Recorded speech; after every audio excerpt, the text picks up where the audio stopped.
Howdy folks, welcome to Cowboy Garage.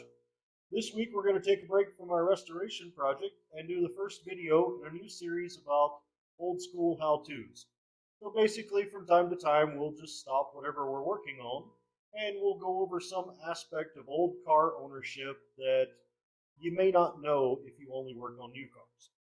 So this week we're going to deal with ignition points. We'll talk about what they are, how they work, how to change them, and the two main methods of adjusting them. Pretty simple. So let's get started. Now, if you're going to work on old cars, it's really handy to have a service manual.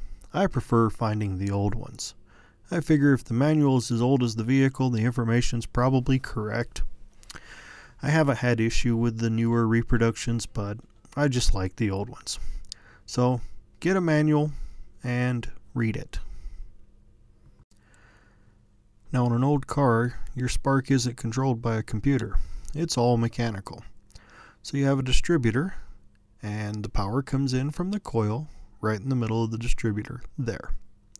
And inside the distributor, you have a rotor that's spinning around with the engine and distributing the electricity to the various cylinders out these terminals. So as it turns, it's sending the spark to the right cylinder at the right time. Well, how does that work? Well, let's take the cap off and we can see a little closer.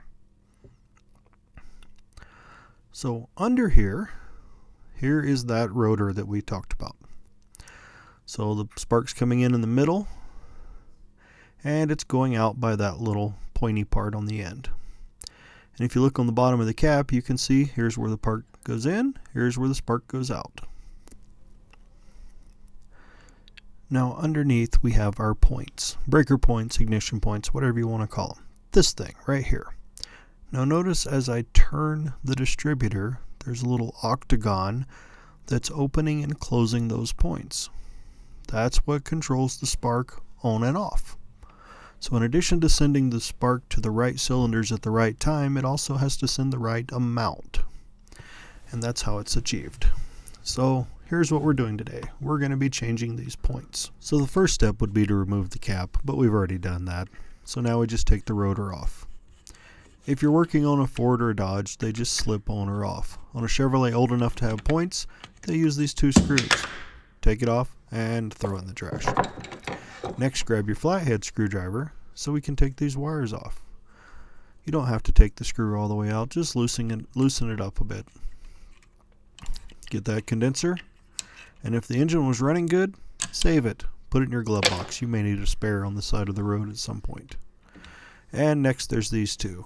Now fight the urge to remove them all the way because you don't want to drop them.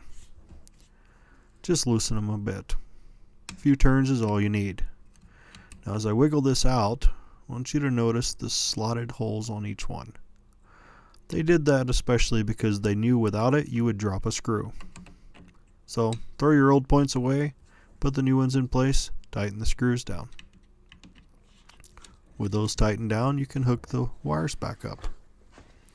So grab your shiny new condenser, slip it into place, and your negative wire that goes to the coil, slip it into place, screw that down. They don't have to be super tight, just snugged. You don't want them to fall loose. Now this this rotor will only fit one way. There's a mating tab that's round on one side and square on the other, so if it doesn't fit, flip it around, it'll fit. Snug those down, and now we're done. So with the rotor tightened, it's just a matter of putting the cap back on. And then after you have the cap back on, you would put all your spark plug wires back into place, making sure that you have the right firing order. And once you've done that, you're ready to fire up the engine and adjust the points. Now the tool we're going to need is a dwell meter, and we're going to look on that dwell meter and find the scale for dwell right there. Now since this engine's an 8-cylinder, we're going to be using the 8-cylinder scale, which in this case is the top numbers on the dwell, and we're looking for 30 because that's what our service manual tells us that we need. Now the dwell meter is pretty easy to hook up. There's only two wires, a green and a black. Now if you notice the rat's nest in the background, that's literally because a field mice got into this truck. It had been sitting in the field for years before I rescued it recently, and so far I've just kind of cobbled it together enough to get it to run. So the green wire goes to the negative side of the coil. That's the wire that goes to the distributor, and the black wire goes to ground. I like to use a screw on the carburetor for ground because it's close by. So with those two hooked up, it's time to start the engine.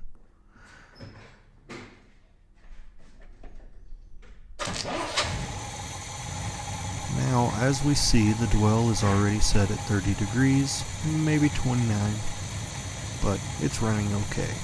But just for the sake of education, let's go ahead and change it a little bit. So we grab an 1/8 inch Allen wrench. I like a screwdriver type. Lift the little window, stick it in there on the points, and turn it up or down, and it changes the dwell. Of course, I just pulled a wire off, but we'll fix that. So now we're at about 26 degrees, 25 degrees. So we want to take it back up to 30. And there we go. That's really all there is to it when using a dwell meter. It's one of the simplest things you can do working on an old car. There we go. 30 degrees, success. Now the second method applies to vehicles that don't have that little window that you can adjust it while running. So with these you need a feeler gauge. You will take and turn the engine until you get to the high spot with the points open. Stick your feeler gauge in, back off on the points until it's loose, the gauge that is, and then gently tighten until you can feel it lightly dragging across the feeler gauge. Once you've done that, your gap is set. Now what thickness you need will vary from engine to engine, so again, consult your service manual. And that's the two methods for setting points. Pretty simple. There is a third method. My 1971 manual says note: if a dwell meter is not available, turn the adjusting screw clockwise until the engine starts to misfire. Then turn the screw 1/2 turn in the opposite direction to complete adjustment. Well, there you have it. We didn't go crazy in depth on this, and that's not really the point of these videos, but we will touch more on ignition systems in the future one. I just wanted to cover points because I've been asked about them recently, and well, there you go. Thanks for watching. This job's done.